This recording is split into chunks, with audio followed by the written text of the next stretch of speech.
let me in, 'cause I would never leave. And I just wanna bring you peace of mind. Let's see what happens if you let me stay a while.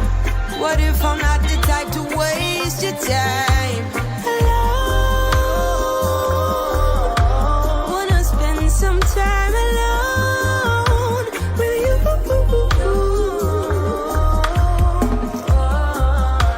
Yeah, I wanna get to know and love you.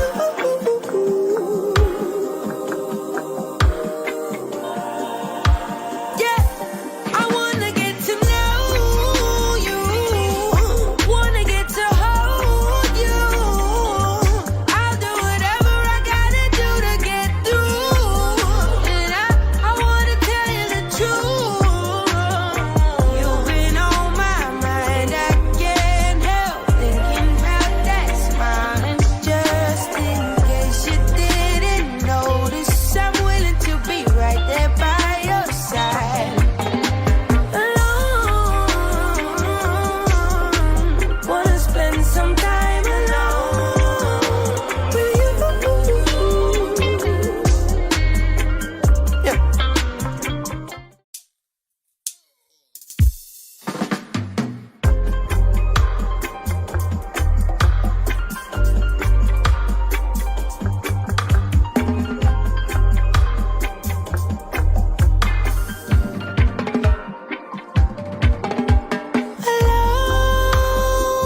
Alone, wanna spend some time alone with you.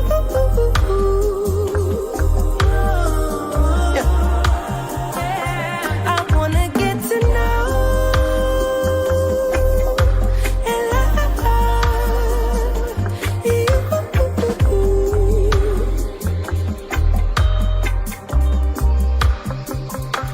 Yeah. And I don't mean to impose, but I just wanna know, where did you come from and where do you go when you need someone? 'Cause I can show you love. So let me in, 'cause I would never leave. And I just wanna bring you peace of mind. Let's see what happens if you let me stay a while. What if I'm not the type to waste your time alone? Wanna spend some time alone with you.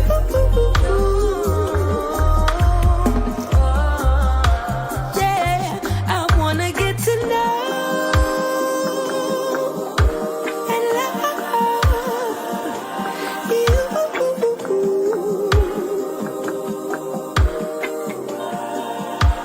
Yeah, I wanna get to know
So let me in, cause I would never leave. And I just wanna bring you peace of mind. Let's see what happens if you let me stay a while.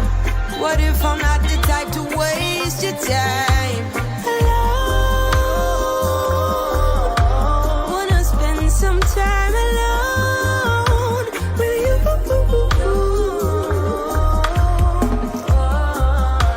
Yeah, I wanna get to know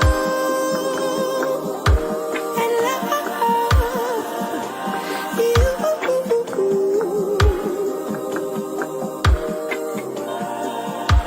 Yeah, I wanna get to know you. Wanna get to hold you. I'll do whatever I gotta do to get through. And I wanna tell you the truth.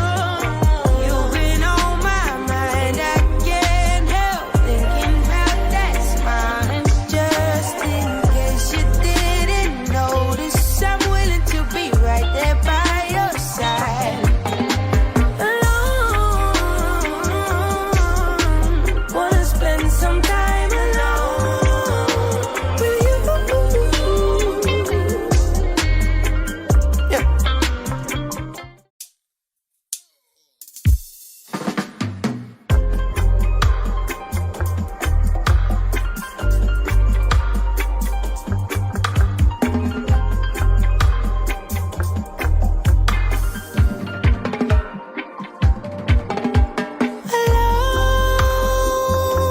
Alone, wanna spend some time alone with you.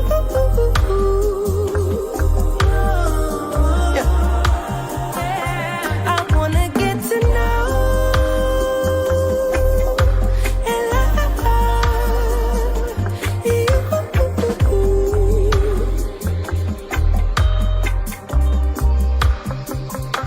Yeah. And I don't mean to impose, but I just wanna know, where did you come from and where do you go when you need someone? Cause I can show you love. So let me in, cause I would never leave. And I just wanna bring you peace of mind. Let's see what happens if you let me stay a while. What if I'm not the type to waste your time alone? Wanna spend some time alone with you.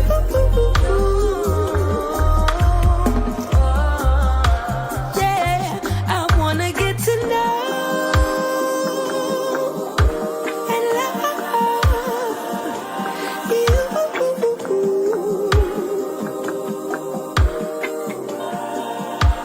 Yeah, I wanna get to know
So let me in, cause I would never leave. And I just wanna bring you peace of mind. Let's see what happens if you let me stay a while.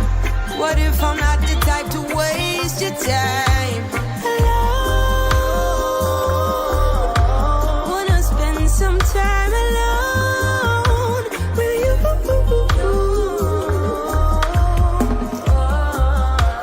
Yeah, I wanna get to know and love you.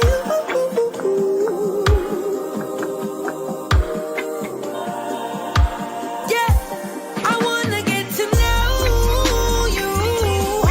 Wanna get to hold you. I'll do whatever I gotta do to get through. And I wanna tell you the truth. You've been on my mind. I can't help thinking about that smile. And just in case you didn't notice, I'm willing to be right there by your side. Alone, wanna spend some time alone with you.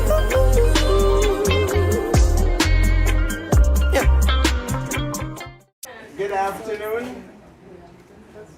My name is Edmund Abaka. I'm the Interim Director of the Center for Global Black Studies.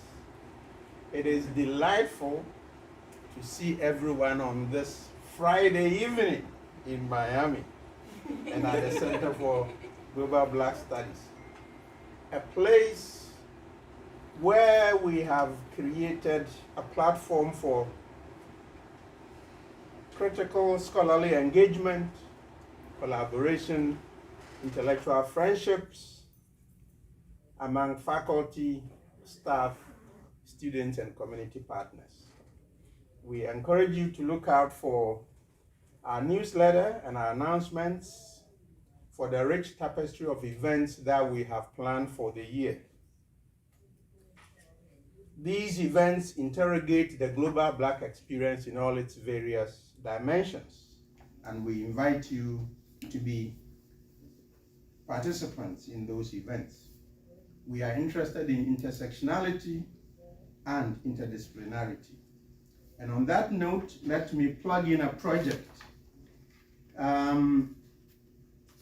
which is the work of the Interim Associate Director of the Center, Dr. Sophia George.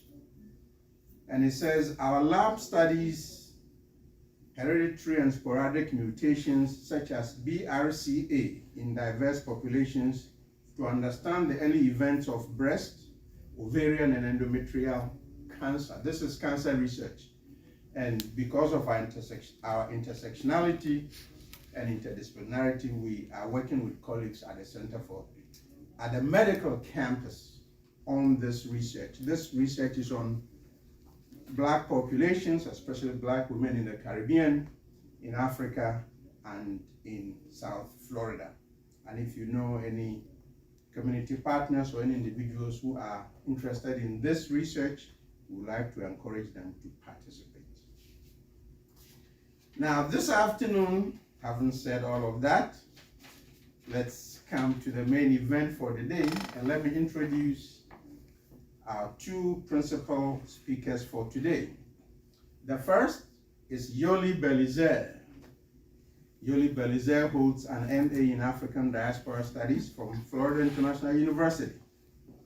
She's a Haitian American. She's a Haitian American photo-based artist, community organizer, and educator based in Miami, Florida.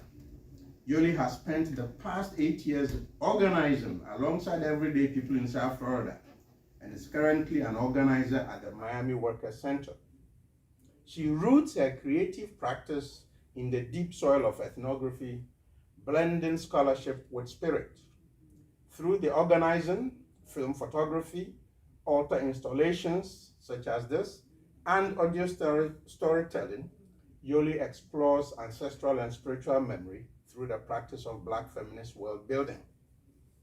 Her work serves as a portal for dreaming, remembrance, and channeling, drawing from Haitian folkloric frameworks of possession, and the ritual of image making. She poses the question, can the camera possess us? Using this lens, Yoly merges documentary photography with ritual portraiture as a means to seek the answers to the questions that dwell in her heart. Beyond her visual practice, Yoly experiments with sound and is a resident on Masisi Radio, incorporating narration, podcasting, and storytelling and story collection into her storytelling. Her work delves into themes of loss, cultural memory, Caribbean identity, family ties, post-colonial dreaming, ceremonies, mothering, and diasporic belonging. The second speaker today, Dr. Marina Magloire, holds a PhD in English from Duke University and an AB in History and Literature from Harvard University.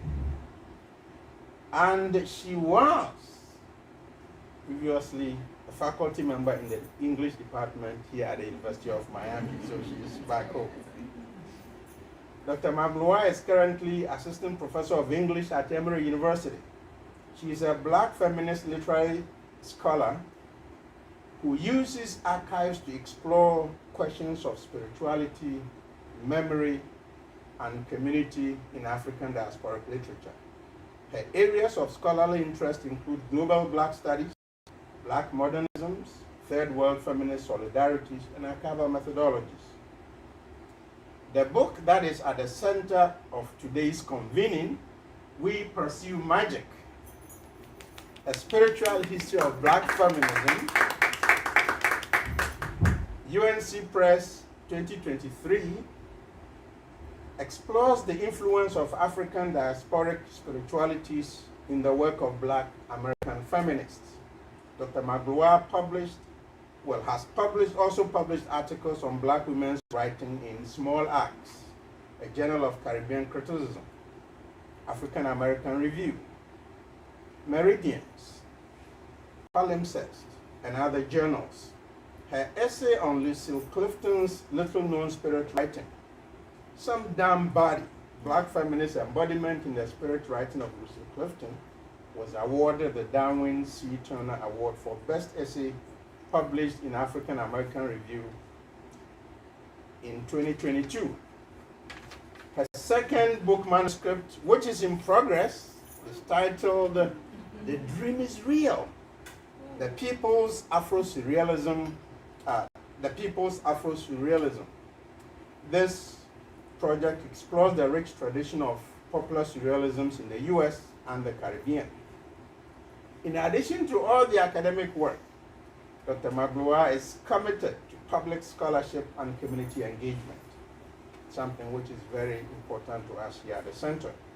Her work on Black cultural production has been published in numerous media outlets, including Harper's Magazine, the Paris Review, or the Paris Review, as some people will say, The Nation, Harper's Bazaar, Scholarwag, and the Boston Review.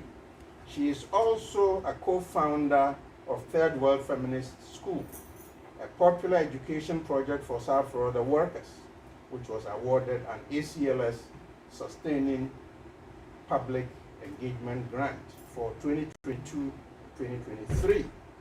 And I have introduced the two speakers in extenso to give you a sense of the feast that we have ahead of us. So please join me to welcome Yoly and Marina. Thank you. Thank you for that introduction. Amazing.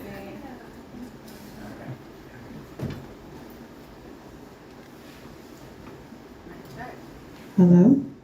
Yes, I can hear you. Is that good? Yes. Hi, everyone. Hello. Do we need this or can we? It's good for the live. For the live stream. Okay. Okay. Thank you all for being here. I'm so honored. Thank you, Dr. Magloire and Center for Global Black Studies at UM for this space. I want to start with testing. Okay. I want to start with Assata Shakur's chant. We lost a giant today.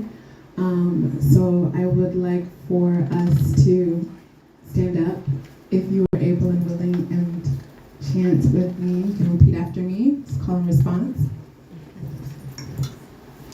It is our duty to fight for our freedom. It is our duty. Oh, I don't believe you guys. It is our duty to fight for our freedom. It is our duty to fight for our freedom. It is our duty to win. It is our duty to win. We must love each other and support each other. We must love each other and support each other. We have nothing to lose but our chains. We have nothing to lose but our shame. One more time with energy. It is our duty to fight for our freedom. It is our duty to fight for our freedom. It is our duty to win. It is our Close your duty eyes if you have to. We must love each other and support each other. We must love each other and support each other. We have nothing to lose but our chains. We have nothing to lose but our shame. We have nothing to lose but our chains. We have nothing to We have nothing to lose but our chains. We have nothing to lose but our Give shame. it up for give it up, give it up, give it up. Thank you.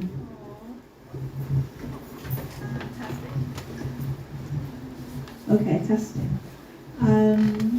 So those were the words of our great and beloved new ancestor, Assata Shakur, whose words I read with, I think, all four of you in this room. Well, actually, no, Jordan, you weren't in my class, was. right? You were in my class? Okay. All right. So I read that. I think all of you remember reading Assata's words with me in that class. And I'm just so honored to be here with all of you because this book could not be without Miami, and I could not be without Miami as a place either. So you'll see its influences and threads everywhere throughout this, I don't want to call it a talk, throughout this conversation. So I guess what we're going to start with, you can see we have an altar here. How many of you have a personal altar at home or are familiar with altar building? Okay, all right, so maybe about half of you are not new to altar building. But we will explain it shortly for those of you who are a little newer.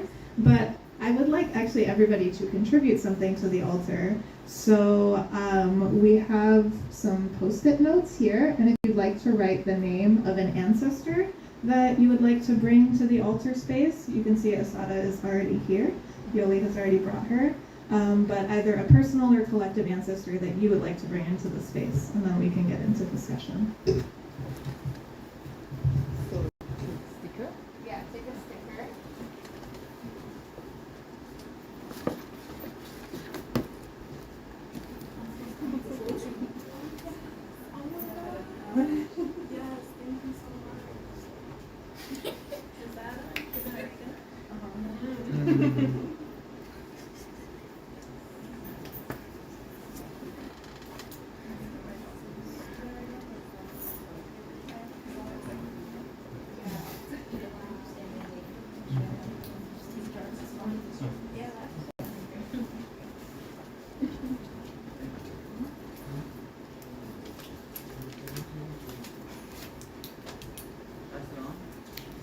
Hello. Good to see you. Thank you. And when you've written your ancestor, you can come and post them, post them to the altar.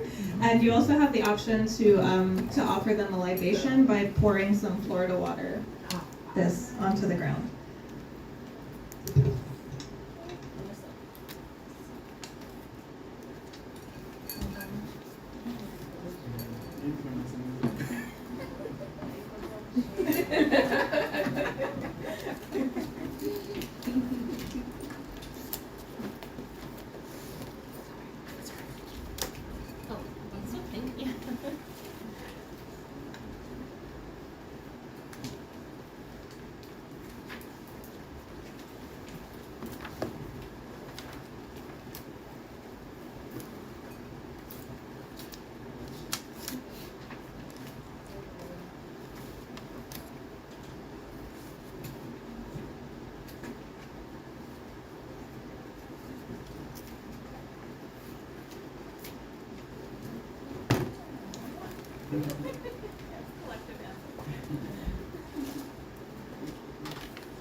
Okay, has everyone contributed to the altar who would like to? Okay. I will vote to all of our ancestors. I guess it is going to be a conversation between me and Yoly eventually, but to enter this conversation, I do want to hear from y'all, I guess, about either the ancestor that you brought in, or just if you do have your own altar building practice, what do you use it for? Like, what kind of objects do you have on there and why? I'm just interested in hearing a little bit from the crowd.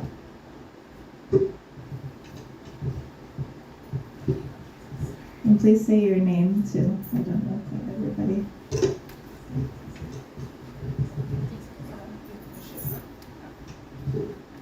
Hi everyone.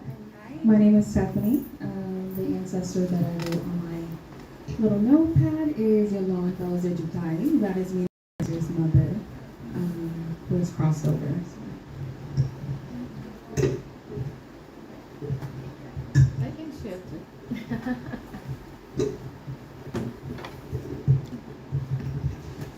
So I added my late mom. She passed in 2017 in Miami. Yeah, she holds a special place in my heart, and I really feel like she brought me into spirituality I don't know, she's super powerful in my life, so I think that's important to honor her. And yeah, so I'm trying my best to build an altar. I'm sure I'm not an expert at it, but what I do, I try to remember stuff from Haiti, right? That's why I do it. And also when I have my offering or my requests, right? So that's where I use that. This is the space I use for that, and it works. Anybody else? Okay. Hi everyone, I'm Gabby, you don't know me. I added my grandmother who passed 2 years ago, named Solange Pierre. And she's been working with me, writing with me as I'm working my dissertation. And I'm really drawn by her ideas on feminism. She would always say like, "Ne femme sous," and that's been an ongoing theme in my project.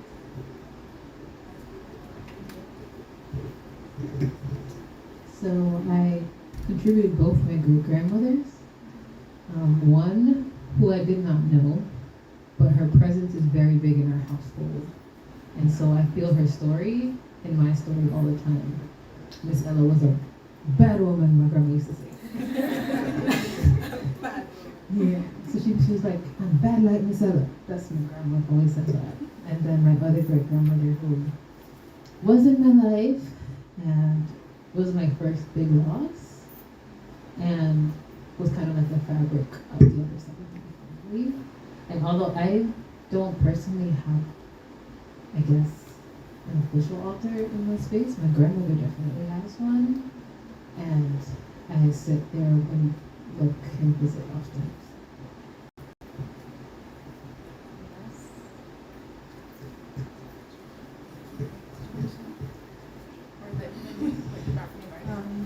Yeah, so I did bring some, my name's Rachel, I did bring some oregano, sort of wild oregano from my garden that smells nice and it's very soft.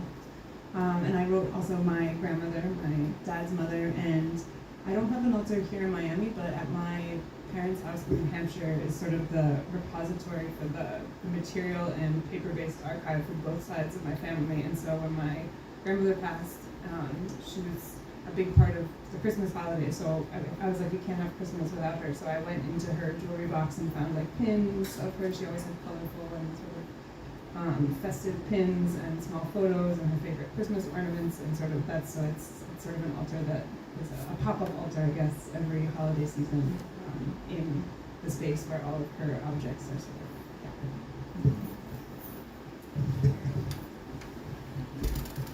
Yoly, do you want to talk about your altar practice or what you have brought for us today as part of this altar? Just because I was traveling, so I contributed the Florida water and the candle, which we cannot light for fire safety reasons.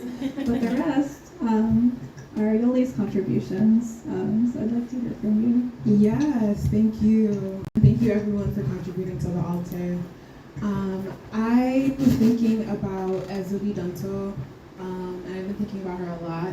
Zolois in Haitian Voodoo, and so we were thinking of like blues and reds, and this is her Veva sign here.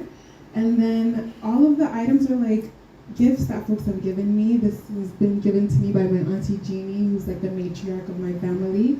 And yeah, she was the first person in my family to migrate from Haiti to the US, and like then was able to bring all of my family over. I brought some colorful flowers because Yoly Belizaire likes colorful, vivacious flowers, and then asada and some rocks from Haiti, and then a rock crystal that my friend gave me. So I think my altar practice is very creative. I'm not initiated into any specific practice, but I am very like intuitive with what I'm creating, and like also like letting spirit guide me, and like using memorabilia that is like from family, gifted to me. But I think what's really important in altar practice is having like the elements, so like 4 elements. We can't have the element of fire, but brought water. We have from the earth. I couldn't find anything for the wind today. But yeah, that's what's on my altar today for this space.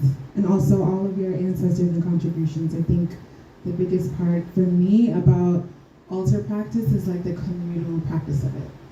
So, Ashe, Aibobo.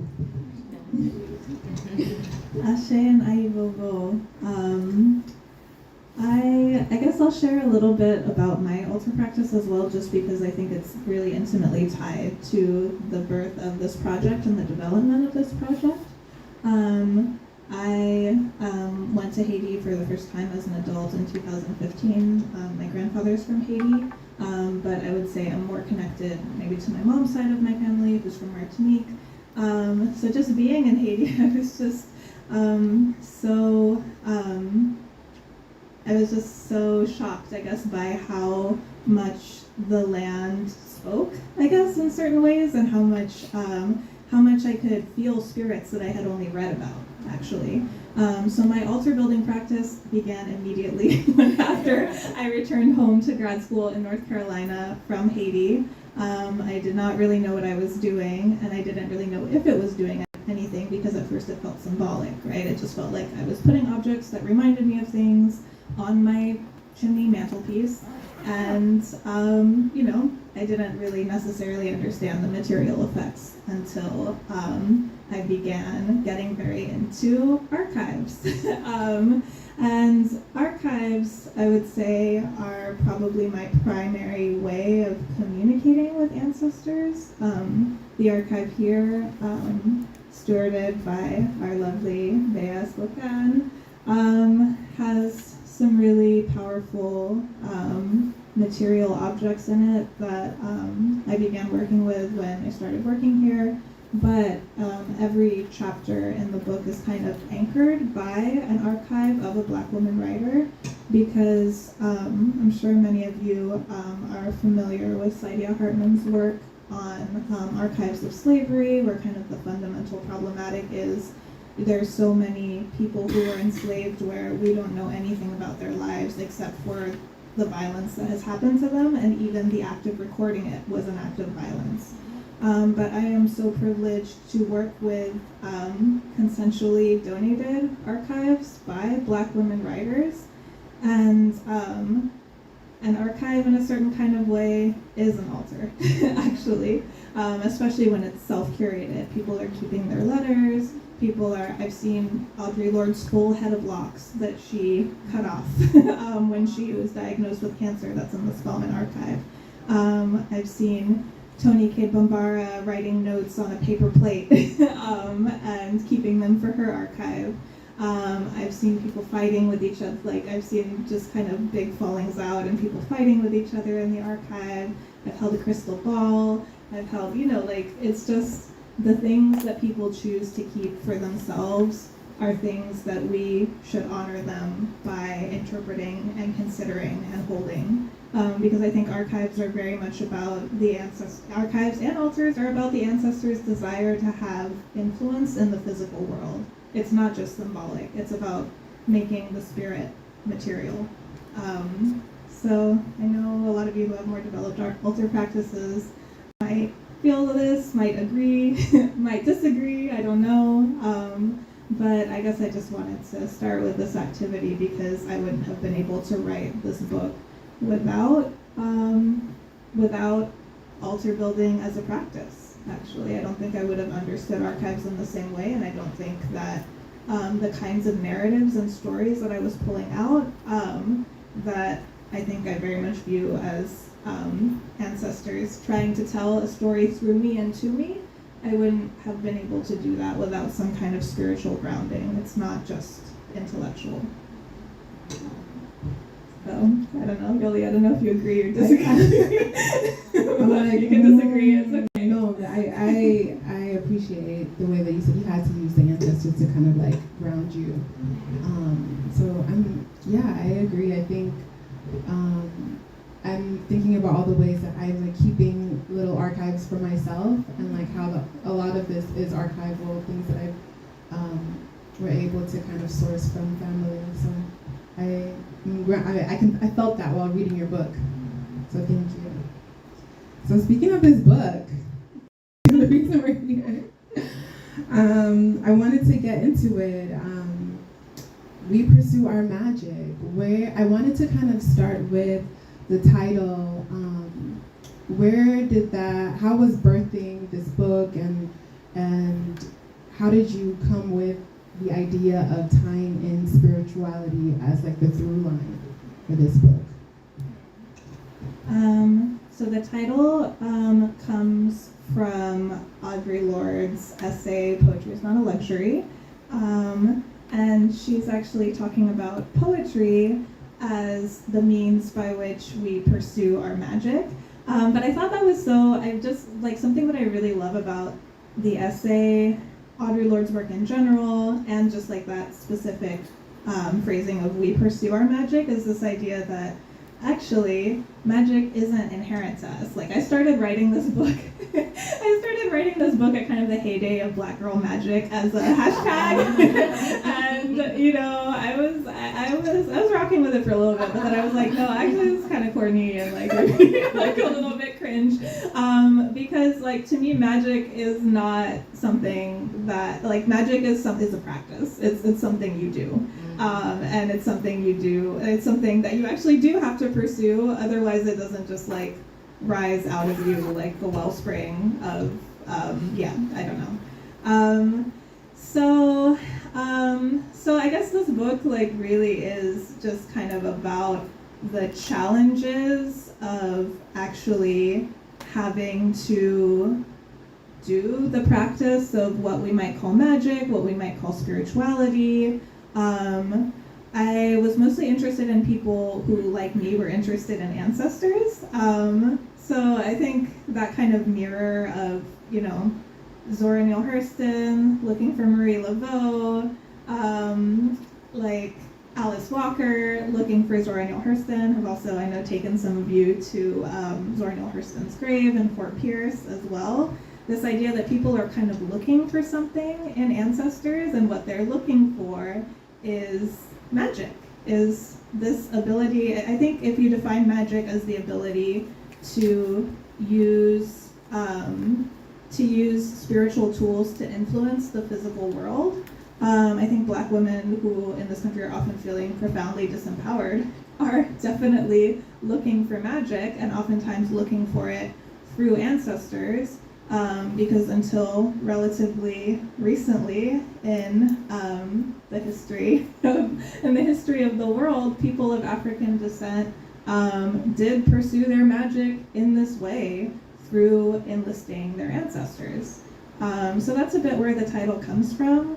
And I guess I would be remiss if I didn't shout out the cover as well, because we actually have the artist who painted the cover here with us. If they want to introduce themselves, maybe, and say a few words about maybe actually what we pursue our magic means to you, I guess, as far as that line from the essay, but not to put you on the spot. You can say whatever you want. Thank you. My name's Nadia Wolf. I'm an interdisciplinary artist. I also took the course that Marina was referencing a few years ago that was a collaboration between FemPower and about Black feminist archives, which was very transformative for me. But she reached out about doing the art for the cover. The specific image is a bit cropped here, but obviously you can see it on the actual book cover. This grouping of 4 femme figures in this tangle of kind of imagined botanicals. And a lot of my work, I really like to use color to portray emotion. And so I feel like there's a sense of like fire or like brewing and this convening of these figures. Also thinking about how you were saying like land speaks, and in terms of spirituality, that is so integral. So having that element kind of weaving these women together. So seemed like a great fit for this project, and grateful to work with Marina.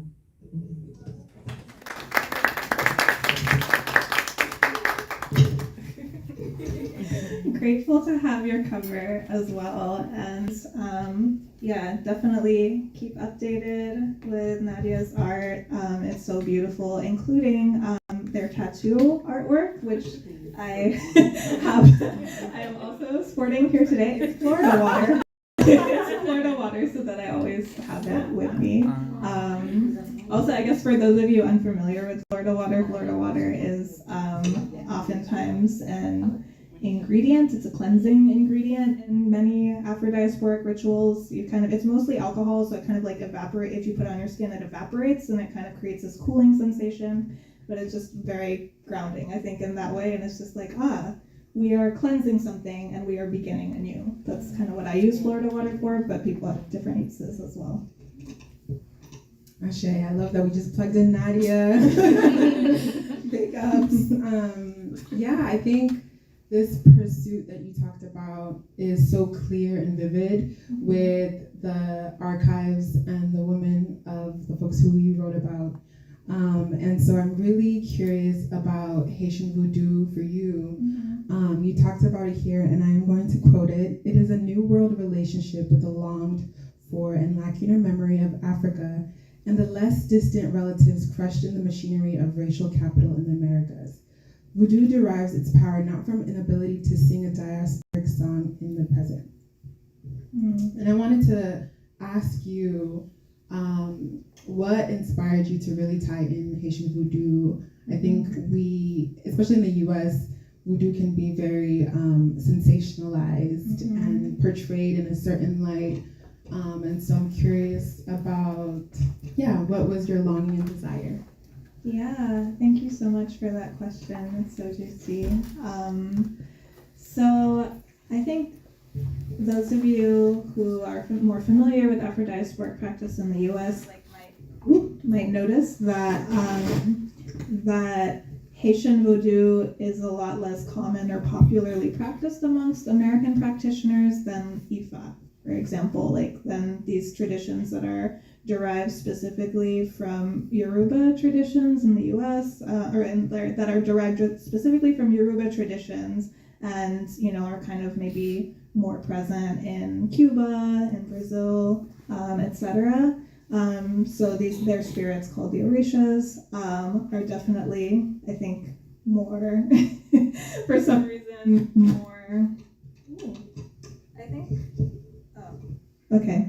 I hope this works. Maybe I'm just not holding it right.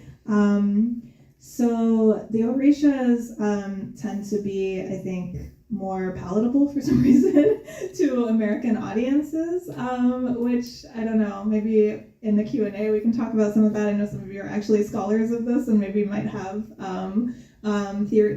better theories than I do. But, you know, sometimes even when I talk about Haitian Vodou to people who have a practice around the Orishas, they're like, "Oh, Vodou is scary, like those spirits are hot." Those spirits are hot. And I'm like, of course they're hot. We created them to have a literal religion. That's what they're supposed to be for. I really love the fact that Haitian Vodou, I think my favorite thing about Haitian Vodou was that it was this pact between the living and the dead to free a group of living people, and the dead also wanted that. And that does create spirits that are quite hot, I guess, for lack of a better word. We can maybe unpack that a little bit and talk about what hot means.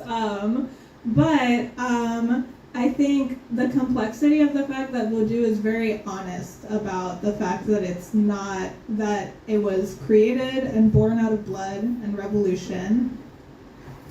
It was created and born out of blood and struggle and revolution. And yes, it is African and it has ties with Africa, but there's this opening prayer to many Vodou ceremonies that I quote in my book, that it differs, I guess, based on the ceremony and the person, but essentially the sentiment of it is, we're not in Africa anymore. We have lost Africa. There are things that we have lost.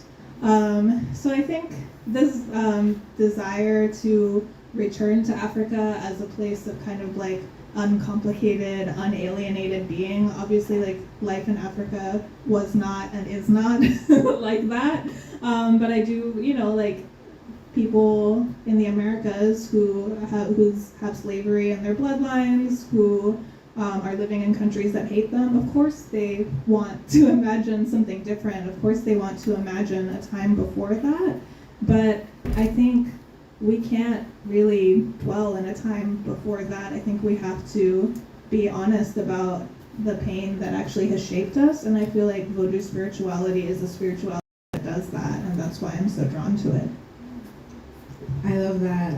We were having a conversation and we were talking about how, I think there's this romanticization of the Orishas and Oshun and the Beyonce video wearing yellow, and everyone wants to be a child of Oshun. Everybody wants to be a child of Oshun. But nobody wants to be a child of Danto, But I think, to that point, I really appreciate you using Vodou. And for me, I have mentors who practice Ifa, and I tried to experiment with a little bit of Ifa, and then I have crazy stories about a Baba who's making me do all these different things. But I feel like with Haitian Vodou, it feels like home. And even the language in Haitian Creole and being able to practice in Afro-diasporic language, that feels like home. I'm grateful that the book starts and is rooted in Haiti. And so I wanted to kind of move into some of the conflicts that we grapple with in this book. I think specifically with Zora Neale Hurston and Catherine Dunham and their time in Haiti. I think the book really, wrestled with a lot of difference and conflict. Zora arriving in Haiti 2 years post the occupation, the internal conflict of Catherine, who ended up owning a former plantation. And so I saw that you really used that through line of conflict first, the interpersonal conflict between Catherine and Zora, and then the internal conflict of grappling with the fear of our spiritual practice. So can you speak to what were you feeling in bringing in conflict and grounding the book in that? Well, unfortunately, it looks like I'm basically a scholar of conflict, because even after the book and projects that I've worked on afterwards, I do notice that conflict is a theme that I'm really drawn to. And unfortunately, I guess I have faced some pushback about that because sometimes people feel like I'm looking for conflicts to try and cancel one of the members of the conflict, or to try to, be like, oh, you think this black feminist ancestor is all sunshine and rainbows, but actually she's really messed up. Like, no, but I think, unfortunately, yeah, sometimes people read my work in that way, but I'm actually coming at it from the perspective of an insider to this community of black feminism, and to this idea of black feminism as something that's supposed to be political, that's supposed to have political goals. And how are we supposed to achieve our political goals if we can't practice self-criticism and reflect on either mistakes we've made or ways that we've let one another down? So there's so many, the conflict between Hurston and Dunham, who were both studying in Haiti around the same time, post-occupation, but there was very limited funding sources for black women at that time. So, they kind of had to fight over funding, and that ruined their relationship.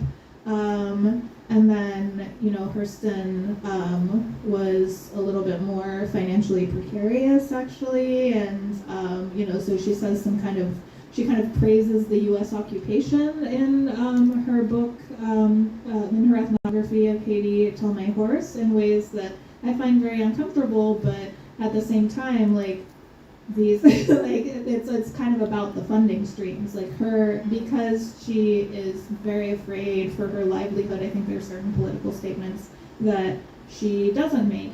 And then also, because of the funding insecurity, she doesn't stay in Haiti that long and doesn't go back time and time again over many years, like Catherine Dunham, who I will say understood the place better, but then at the same time, bought this former plantation and had a kind of checkered, mixed, or, the community around the former plantation that she bought, had very kind of mixed reviews of what she was doing there.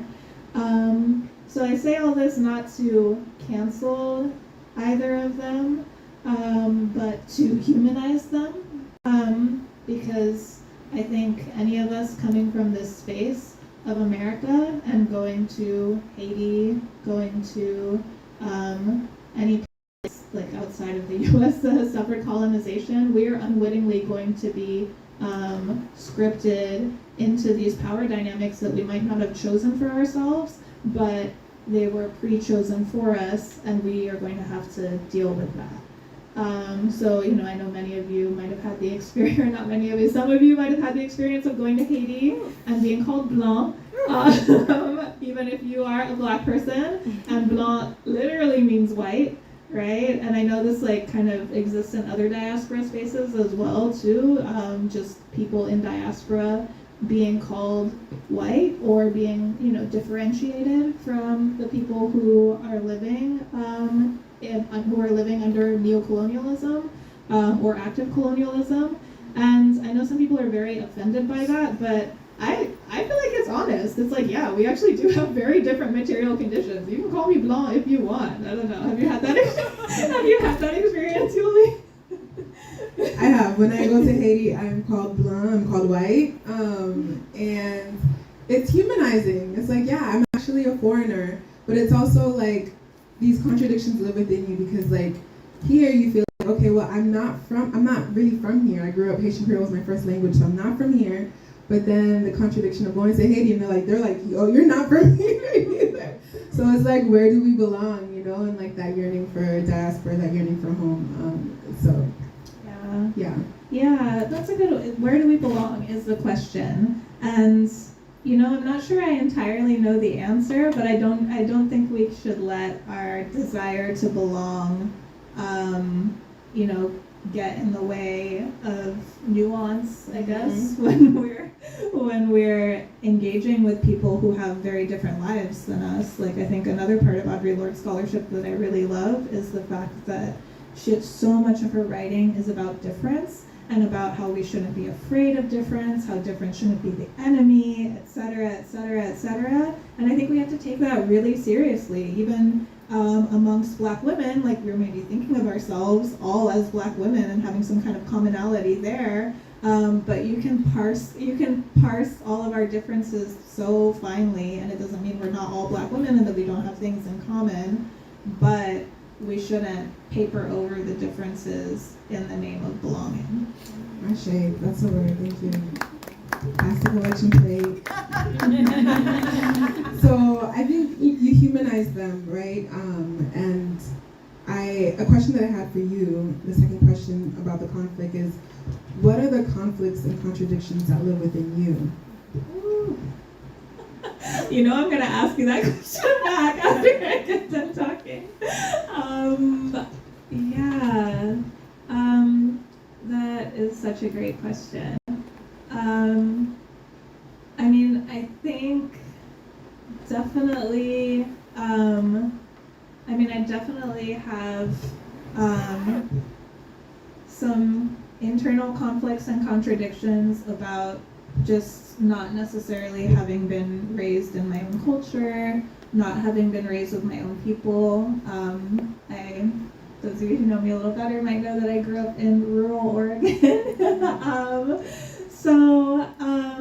You know, this kind of like, this knowledge that, like, on the one hand, I know that authenticity is a trap and that authenticity isn't real, but at the same time, I do also acknowledge that there are certain ways that growing up with your own culture in culture shapes your personality and shapes your experience, and I didn't have those common experiences with other people of my own age, especially. I mean, I think there are some nuances there, like I would live with my grandparents over the summer in Martinique, and I feel very connected there, and I think that feels a little bit like, okay, I'm different obviously than people who grew up there, but I do claim it as my culture.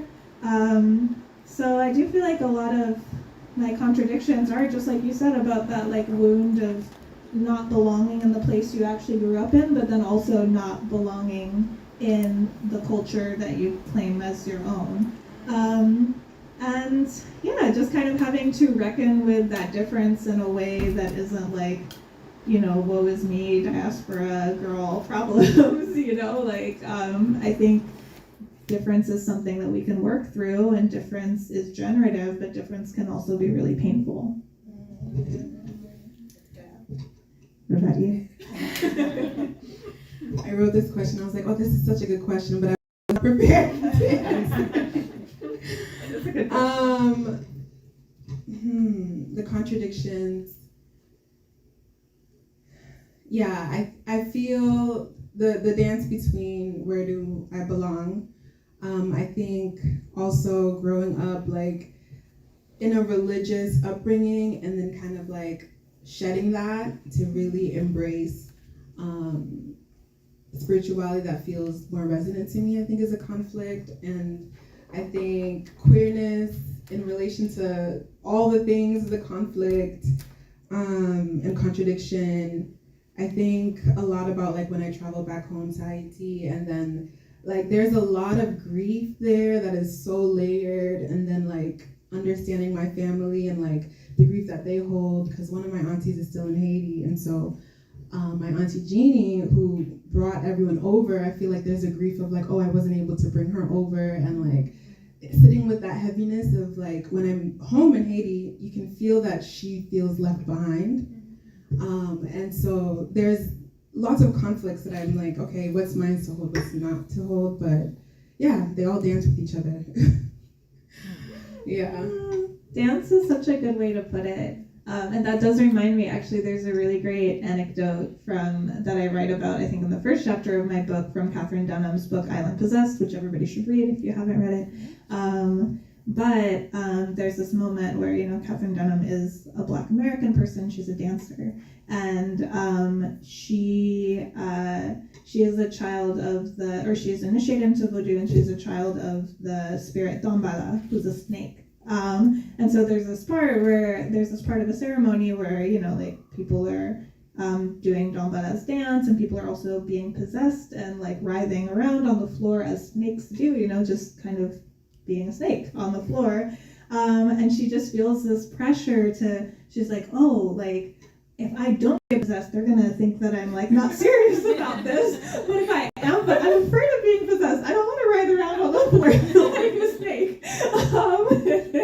But then the way that she ends up negotiating it is that she does Don Vala's dance, the Yon Valu, and everybody's really impressed because she's a great dancer. And she's like, oh, I don't have to choose between authenticity and inauthenticity. Actually, there's more of a middle path where I can engage with this in my way, and it can still be sincere and spiritual too, even if it's not full-on possession, which I know we're maybe going to talk about shortly. Exactly. Brings me to my next theme is possession and dance. Mm-hmm. So in the book you wrote, it is the diasporic persons grappling with the loss of history, the loss of kinship ties, the loss of very rituals that enable the diasporic person to conjure and mourn unburied and unmemorialized ancestors. The ethnographic, historical, and artistic explorations of dance as a conduit for Black identity were all a part of a symphonic eulogy in a funeral that would never take place. Like, bars, come on. I don't even remember writing I was reading, I was like, woo! It brings me to, you know, in the acknowledgement you wrote about Nancy Leger and dance education and the importance of dance. How did dance shape the birthing of this book for you, and like, what does dance and movement look like in your practice?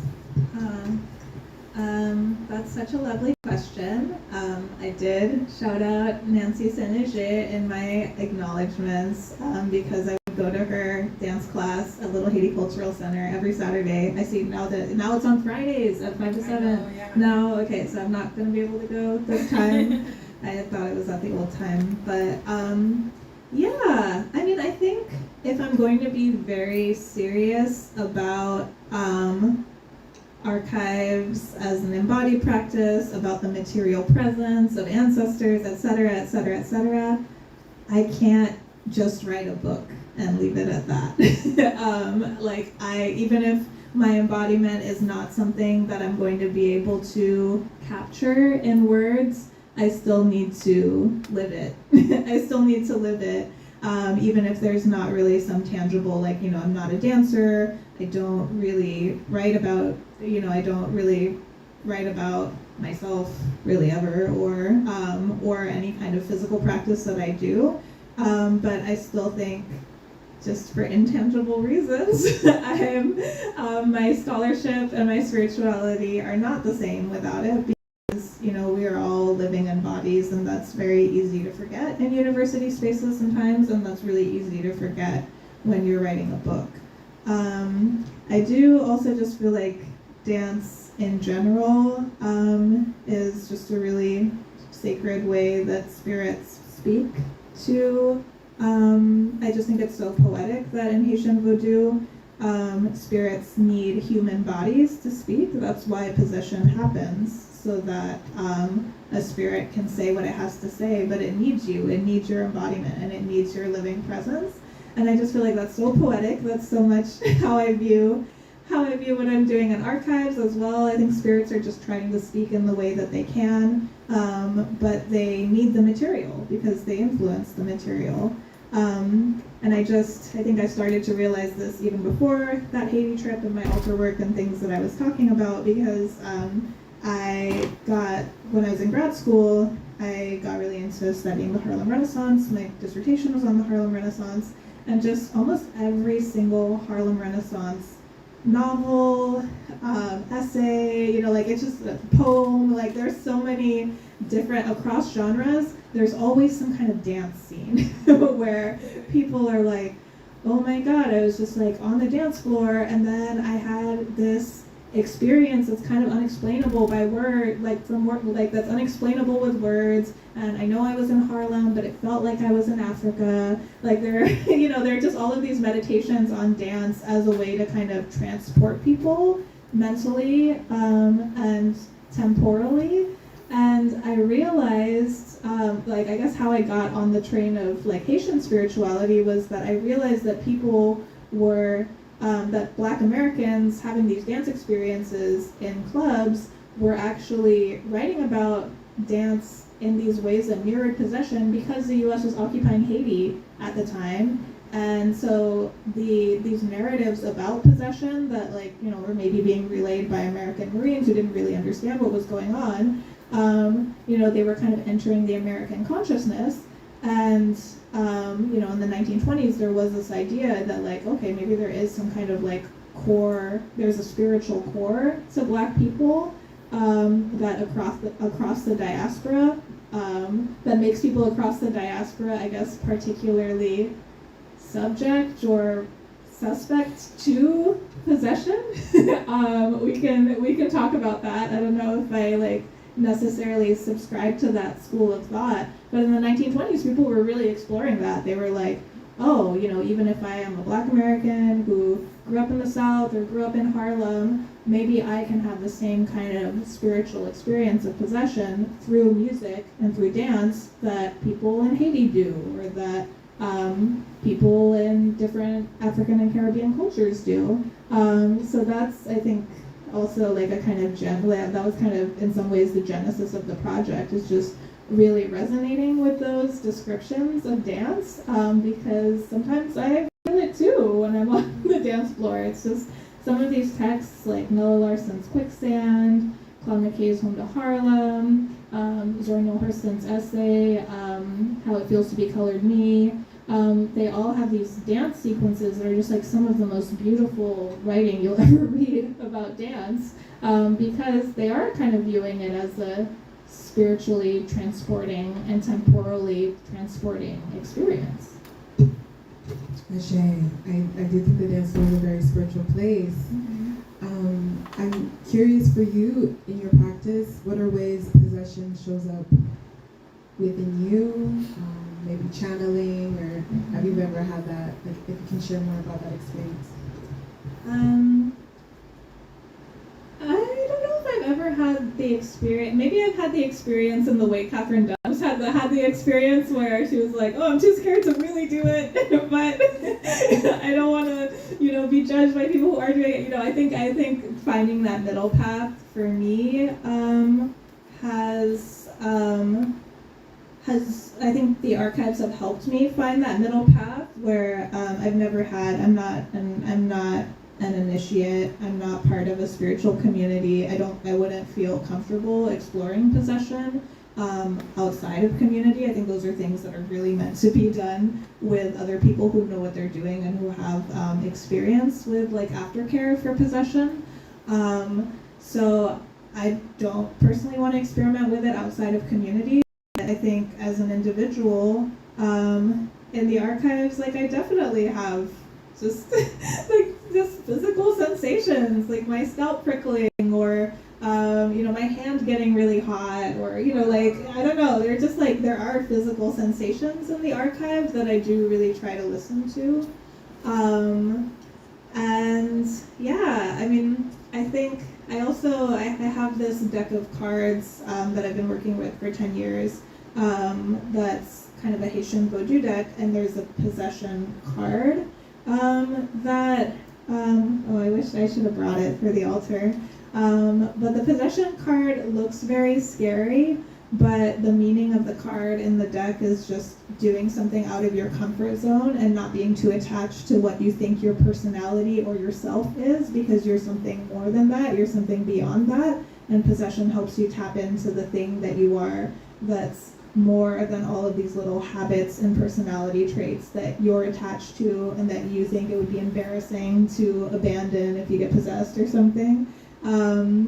So I do try to think about it in that way too, just kind of possession, like they're kind of smaller scale things in life that we might not call possession, that are just ways of, that are these kind of ego deaths that are really important, that are just these ways of kind of superseding or getting around what we call our personality, because, you know, that might not really be the real us either.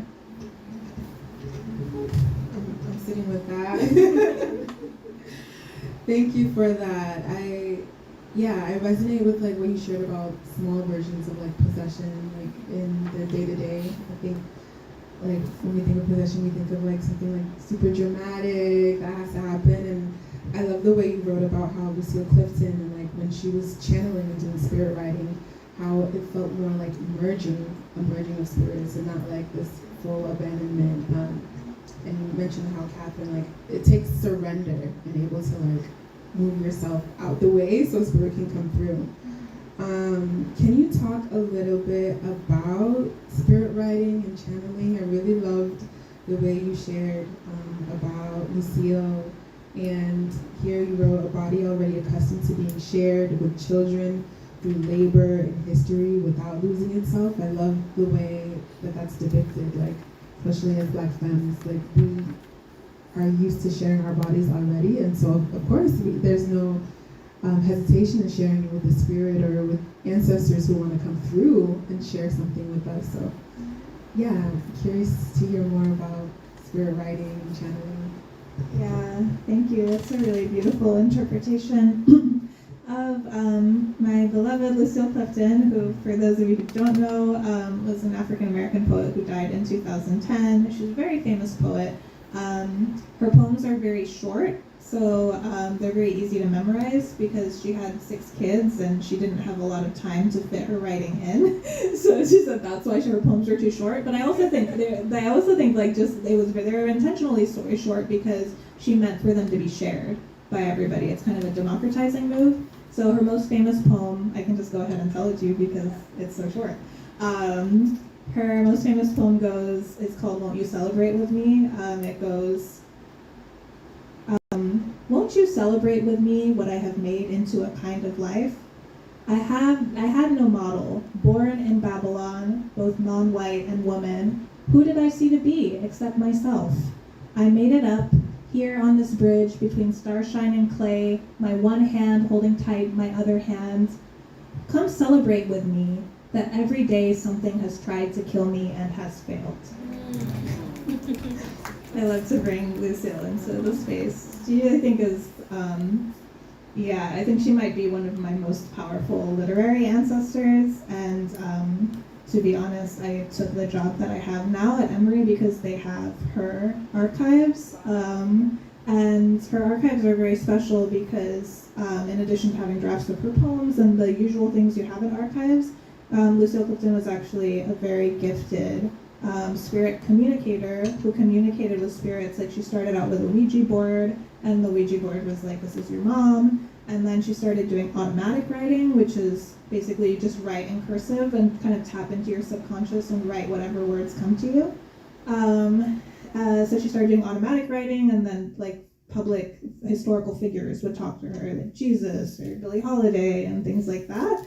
And then finally she kind of graduated onto these spirits who said that they'd never been human, and they had these really dire messages about climate change and about the end of the world, and this was in the 1970s. So at the time, the spirits were really encouraging her to write a book about it, and she has a bunch of unfinished drafts, but then, the house where she was doing the spirit writing, it got foreclosed on. Her husband died, a lot of stuff happened in her life, and then also all the publishers who wanted to publish the book wanted to do it in a way that was very sensationalistic, and she didn't agree with that. So I've been working with her family for 5 years, and I'm trying to finish the draft and publish the book posthumously on her behalf. Like that's what I'm working on right now. And that's another process of, I've been working with that archive for 6 years. That was another process of like, I started, it was really meaningful to me, but I didn't entirely see all the fruits and effects of what I was doing and her influence until I started doing spirit writing myself. So now I do automatic writing myself as well. And I would say messages are generally pretty accurate. But it's the kind of thing you really have to be ready to do, because I didn't, I do think community is a big part of spiritual practice. That's kind of a contradiction for me because I don't always have people to do these practices that traditionally people would have done with other people in case they got scary. Like Clifton herself, like she did it with her kids, actually. Like that wasn't a thing that she did alone. So I actually started it during Third World Feminist School, like during a guided meditation that our comrade Helen did. And it was just, I think, me, Helen, and our friend Bobak. And, I think with that group of people, I felt safe to start. So I think a lot of this stuff, if you are interested maybe in exploring these kind of more direct modes of channeling a spirit, I think sometimes why people say Haitian spirits are hot is because sometimes they'll appear to you when you are scared and don't want them to appear, and things just feel very intense and they don't really care. They just want to, they want to make themselves known. Whereas a lot of spirits, I would say, don't do more than you're ready for. So I guess I just do want to emphasize that for people who want to do maybe more direct forms of spiritual channeling. Lots of times, depending what spirits you're working with, they won't do more than you're ready for. And with Lucille Clifton, it took me a really long time to work up to that, actually doing the direct channeling, but when I was ready and the conditions were right, it really did. I'm writing this book and I will ask her, editorial questions, or I'll ask her, questions that I should, things I should pose to her family, because I guess I run everything by her eldest daughter, for example. So yeah, I just don't think, in the same way that I couldn't have written this book without doing altar work, I don't think I could have.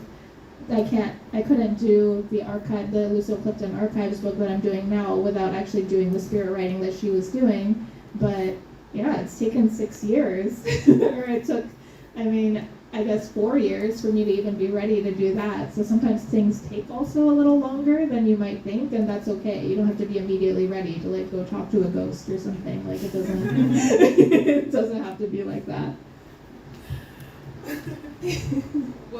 What is one thing that came through that really surprised you in your spirit writing? Working with Lucille or working with other spirits? Oh God, they're reading me sometimes. Oh, they read me so hard sometimes.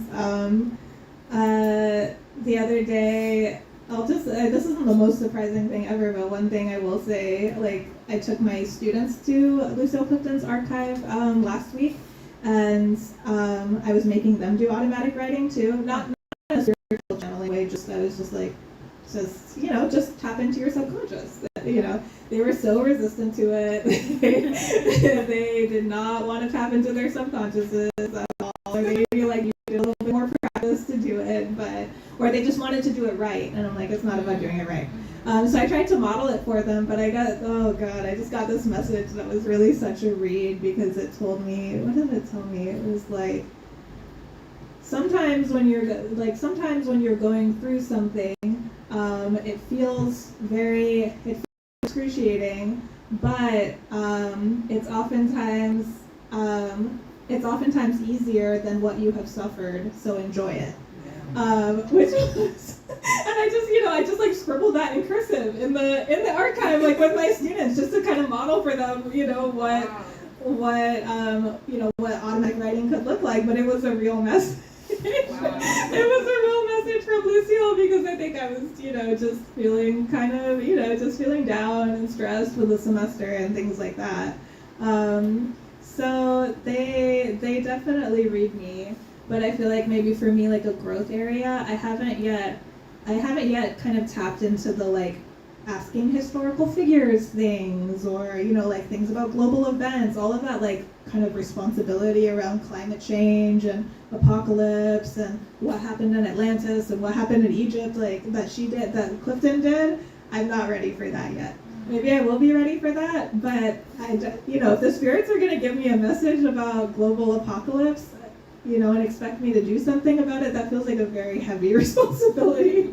So that I'm gonna, but maybe in 5 years I'll feel differently, and I will feel ready to do that, because, like I said, I think community is a big part of it, and a lot of these spiritual explorations that I've embarked on, I've been able to do because I feel more in community.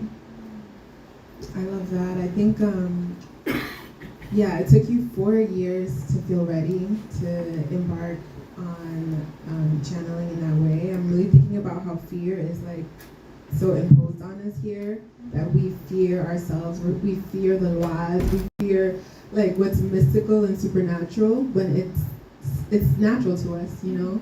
And so we have to kind of like hurdle through, like jump over those fears to kind of like tap into like what's our birthright, you know? And like these realms. I've had moments too where I was like, whoa, I didn't know that. I've had moments where I just I've had a moment where I felt like, okay, this is what possession feels like, because all of the conditions were right, and like in community and like dance and movement and all those things. And yeah, it is like it concretized it in a way, like, wow, this is actually real, I have access to this.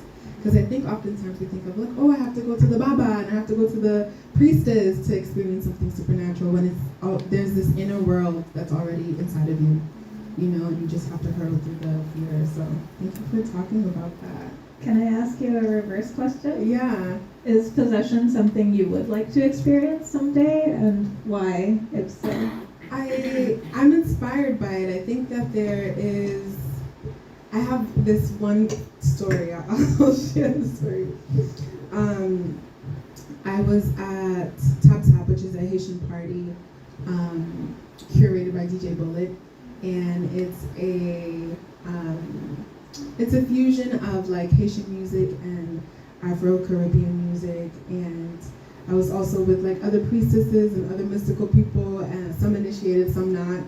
And it was in March of 2024, last year, where the height of like the turmoil, the political violence that was happening in Haiti, and we're dancing, and they start playing Gaga and La Bodai, which the music catches, and I'm starting to see people starting to like kind of transcend a little bit.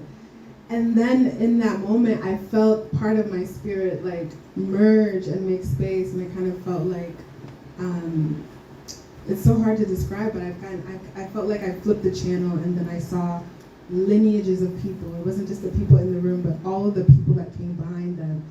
And I was like, oh my goodness, like, where am I? I was still aware of everything that was going on, but there was like so much more. And I saw like elders, I saw midwives, I saw like just like hundreds and thousands of people. And so it really, to me, I was like, okay, this is some mystical shit. Sorry, I don't know if I can cuss in here. And so I have not been back to the party since then. I was like, you know, the fear thing, I was like, whoa. But I think possession through dance is something like that I want to continue to explore. I think beyond dance, I think in a spiritual practice, with the camera, I think with whatever medium that people are working through, like really entering into that state is like, for me, it's small forms of possession. So yeah. Thank you for sharing that. Maybe we can be in community around it one day and help each other. I would love that. I don't know how much, I want to do a time check real quickly with the with 7 minutes. Okay. Should we do Q&A, or do you have any lingering threads that you feel like are important? I think I'm open for Q&A. Yeah. Do you want to close with like, here I had like the way you spoke, you closed the book with describing Black feminism as it relates to like the parade. And I would love for you to share more about that. I guess I was just really inspired by my kind of like lifelong love affair with New Orleans, where I lived for a while, and just one of the first places I ever felt at home culturally. I guess it might be better for you to read the quote if you if you have it. I'll read the quote. Black feminism would do well to take this model to heart. The succession of the parade does not rely upon bloodlines. It does not ask its participants to build an identity out of those who came before. This sense of an opening is not to replace or mimic one's predecessors, not to claim knowledge over them. The logic of the parade is piecemeal, connected but not always casual. The parade is unnarrativized and is such both resistant to oversimplifications and inviting the wildest cognitive connections. And I hope any of you who've been in a parade, either a parade here, like especially I love the parades. I love like Rawa Lakai, like being at like all the like so many protests that I've been to here, for example. Funerals, the parades at the funeral. Oh my God, parades at a funeral. So it's like New Orleans is not the only place that has parades, and I do think, and they're just such a big part of like Circum-Caribbean culture. And I just think it's a way that we can think about our ancestors too. It's not like we're standing on their shoulders or we're attached to them. Sometimes it really is actually a little bit more chaotic than that. And sometimes like they pass in front of you for some reason, or they're next to you, and like like just kind of the chaos and the the kind of like non-transactional, non-linear nature of a parade. I think I was like, oh, that was actually how I would like to relate to my ancestors. Beautiful. We will open up for questions, considerations. Yes. Thank you both for this really rich, fulfilling conversation. I feel really well fed right now. And I really appreciate how we really dived into like spirituality and how it shows up in the body in your work. And I would like for both of you to speak possibly to how you navigate sort of making spaces sacred, your workspaces. I know like even in the archives, it's a very like academic and sometimes cold basement sort of setting. So how do you like sort of create a sense of like sacred space in those settings, and even also in your work when you're producing your work, creating your work? How do you make your studio perhaps a sacred space for you? Oh, that's a really good question. It's such a good question. I mean, I do think Florida water actually is really important. It's a sense memory that like, oh, I am entering I am embarking on a sacred activity. Like no matter what's going on in the space, no matter what happens if the librarian yelled at me because I was late to the appointment or whatever, which that happens sometimes. I do think even just having like a kind of like physical, like mnemonic device to just be like, to just remind yourself that you can make the space sacred just by deciding that that's what you're going to do. I do think Florida water is very helpful for me with that. I use Florida water every time before I handle archives, especially since you're supposed to wash your hands, and Florida water is sanitizing. So, I mean, it's very simple, but for me, I think Florida water as a way that, it's a thing that I carry with me always, even when I'm not carrying actual Florida water. So even something as simple as that goes a long way.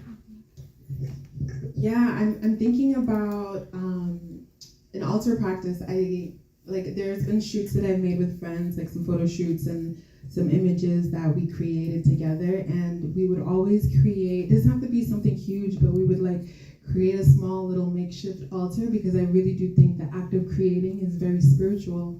And like when you're creating something, it's a baby, like you this book, it's a baby, right? And so people need to, like, you need midwives around you to help push it. And so I think creating like small altars, when I was doing a shoot with my friend, we created a really small makeshift altar, and it just helps ground the space and allows for like us to remember why we're doing what we're doing. So it could be really small too, like with friends, making like, small altar, everyone bring one thing and like talking about it kind of creates a little bit of intimacy.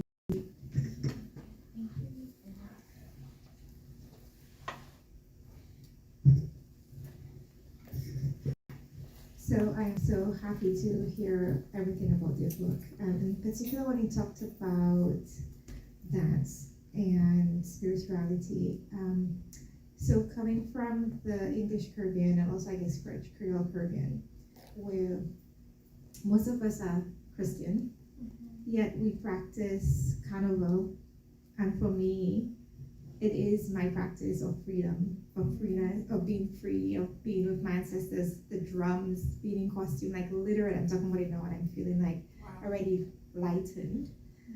And how so until you started talking about dance and voodoo and spirituality, I didn't think of it that way. and then now I'm like, oh, that's what it is. But how do we contend, we mean the folks who do not think about voodoo in the way that we think about it as negative, or scary, and so for those of us who've been raised and inculcated to think about it as scary and negative, like how do we contend with, oh, this is not the same, not identical, but this is type of a practice that's actually shared across all of us? Yoly, I'll let you answer first because I sense you might. There's this really incredible ethnographic research done by Mimrose Brubran called Nodomi, and really talks about voodoo as a spiritual science, voodoo as a dance, as a connection with nature. I think, part of overcoming and decolonizing our minds is getting over that fear of ourselves, because I think fear of voodoo is fear of ourselves, and so I think that's the homework. That's our homework. That's what we have to do. I grew up from a Christian upbringing too, and so I resonate with just blending all of the spiritual practices together rather than rejecting one or demonizing one. I think when we demonize something, I think it's like that colonial mindset that I'm working to eradicate. But I really recommend Nodomi by Rose. Talks about voodoo in a really like a mystical science. Yeah. Yeah, I love that. Our homework. And I also recommend that book. And I guess the other thing I'll say too is, especially if you have ancestors who were very anti-voodoo in their life, I would say my own grandmother, my Martinican grandmother, was very anti-Cambois, which is like kind of our Martinican version of the practice.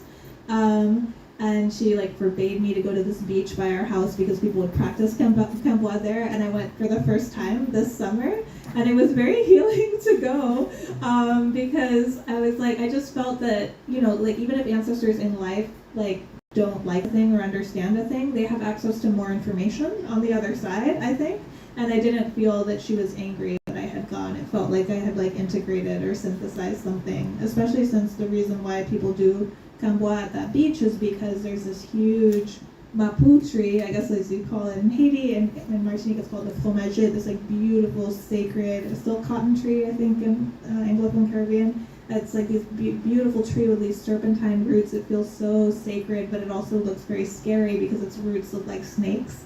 So I can see why people would be frightened, but like Yoly said, like that fear is actually fear of ourselves, a fear of ourselves that we've been taught to internalize, but that isn't inherent to us.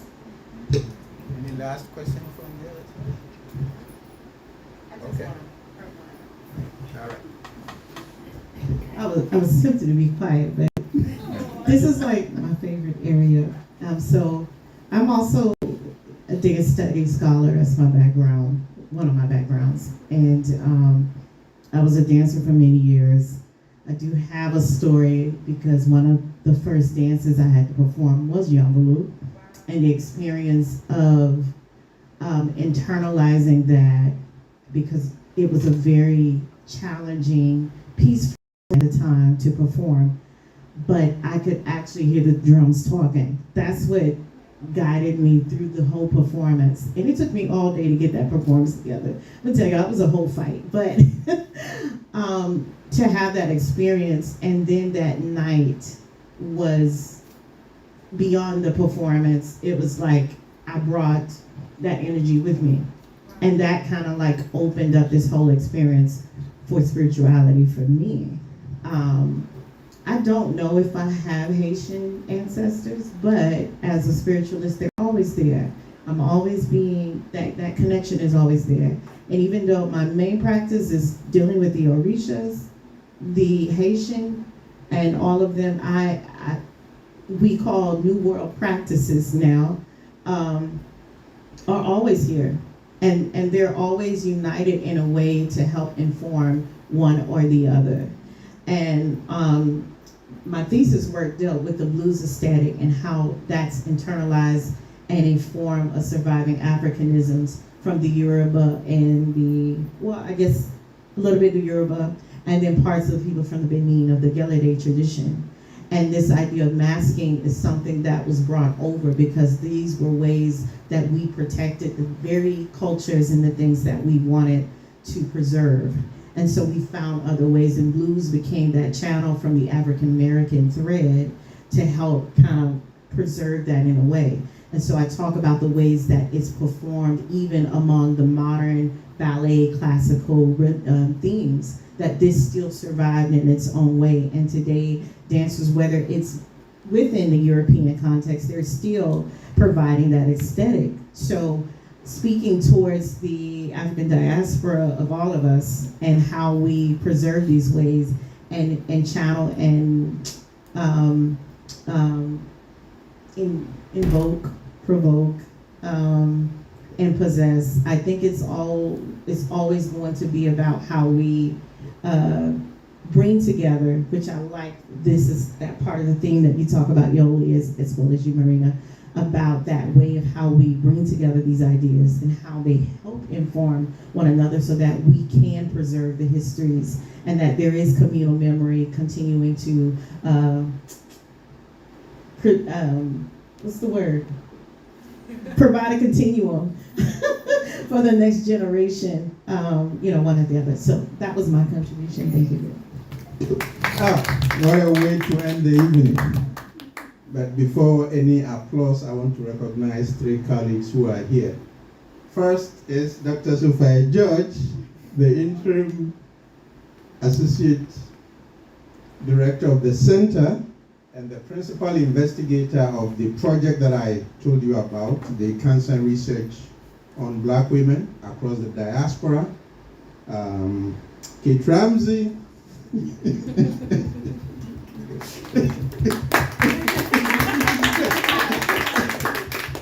Who is well known to all of us, and then Rose Glomo, senior.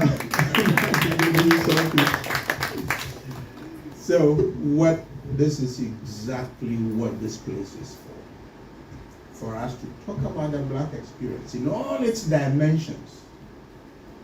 And we very much appreciate the interface between the academy, the community. If we don't have the town to gown or gown to town experience, we're not living up to our potential. And on that note, we are just so delighted. Friday evening, Friday evening, 6 o'clock, we have some refreshments outside. Let's go out and continue the conversation. Let's continue to talk about these issues that affect us as African peoples, and let us look for other ways to engage and collaborate. And on that note, I'll be happy to speak with you about your work. But let's give our presenters this evening a wonderful round of applause.